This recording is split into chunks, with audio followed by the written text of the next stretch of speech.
இன்றைய பரபரப்பான வாழ்க்கையில் ஓய்வின் இன்றியமையாத பகுதியாக இருந்தாலும் தூக்கத்தை அனுபவிக்க முடியாத பலரும் இருக்காங்க. இதுக்கு முக்கியமான காரணம் தவறான தூக்க திசையாக இருக்கலாம்.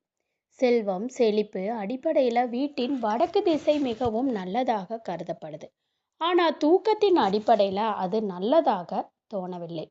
வடக்கு நோக்கி தலை வைத்து தூங்குவதால் ஒருவர் பல வகையான உடல் பிரச்சனைகளை சந்திக்க நேரிடும். இந்த திசையில் தூங்குவதால் ஏன் தடை செய்யப்பட்டுள்ளதுங்கிறத விரிவா இந்த பதிவில் நாம தெரிஞ்சுக்கலாங்க. வடக்கு நோக்கி தூங்குறதுனால என்ன நடக்கும் அப்படின்னு கேட்டிங்கன்னா, அதை பற்றி தான் இந்த பதிவில் நான் உங்களுக்கு விரிவாக தெளிவாக சொல்ல போகிறேன். இதான் ஃபஸ்ட்டு டைம் நீங்கள் நம்ம சேனலை பார்க்குறீங்க அப்படின்னா மறக்காமல் சேனலை சப்ஸ்கிரைப் பண்ணிக்கோங்க. பக்கத்திலே இருக்கக்கூடிய ஆல் பெல் சிம்பலையும் ப்ரெஸ் பண்ணிக்கோங்க. அப்போ தான் நான் போடுற வீடியோ உடனுக்குடனே உங்களுக்கு மோட்டிவேஷன் ஆகும். இப்போ நம்ம வீடியோக்குள்ளே போகலாம் வாங்க.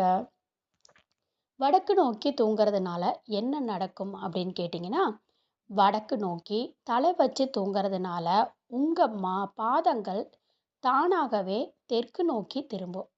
தெற்கு திசை யம திசை அப்படின்னும் மரண வாயில் அப்படின்னும் சொல்லப்படுது.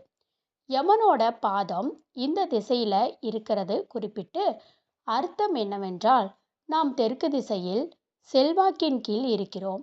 அதாவது எதிர்மறை ஆற்றல். இதன் காரணமாக உயிர் சக்தி குறைய தொடங்குது. வடக்கு நோக்கி தலை வைத்து தூங்குவதால் தூக்கம் வராது. அப்படி தலை வைத்தாலும் அது மிக விரைவாக கலைந்துவிடும். ஒருவர் தூக்கமின்மையால் பாதிக்கப்படுகிறார் அப்படின்னா அது அனைத்து வகையான நோய்களையும் வர வைத்து விடும். ஒருவர் இந்த திசையை தலை வைத்து தூங்கினால் எதிர்மறை எண்ணங்களும் கெட்ட கனவுகளும் வரத் தொடங்கும். இதன் காரணமாக சில நேரங்களில் அந்த நபர் பதட்டமாக உணரத் தொடங்குவாங்க. தூங்குவதற்கு வடக்கு திசையை தேர்ந்தெடுப்பவங்க இதய நோய் வந்து விடுவோமோ அப்படிங்கக்கூடிய பயம் இருக்கும். இதய நோயாளிகளாக இருக்கிறவங்களுக்கு மாரடைப்பு ஏற்படும் அப்படிங்கக்கூடிய பயம் இருக்கும். வடக்கு நோக்கி தலை வைத்து தூங்குபவர்களுக்கு தலை கனமாக இருப்பது போல உணர்வதோடு தலைவலியும் ஏற்படும். இரவில் யாரோ ஒருவர் மார்பு அல்லது தொண்டையில் ஒரு பாரத்தை வைப்பது போல உணர்வாங்க. வடக்கு நோக்கி தலை வைத்து தூங்குறவங்களுக்கு ஏதாவது அசம்பாவிதம் நடக்க வாய்ப்பு உள்ளது.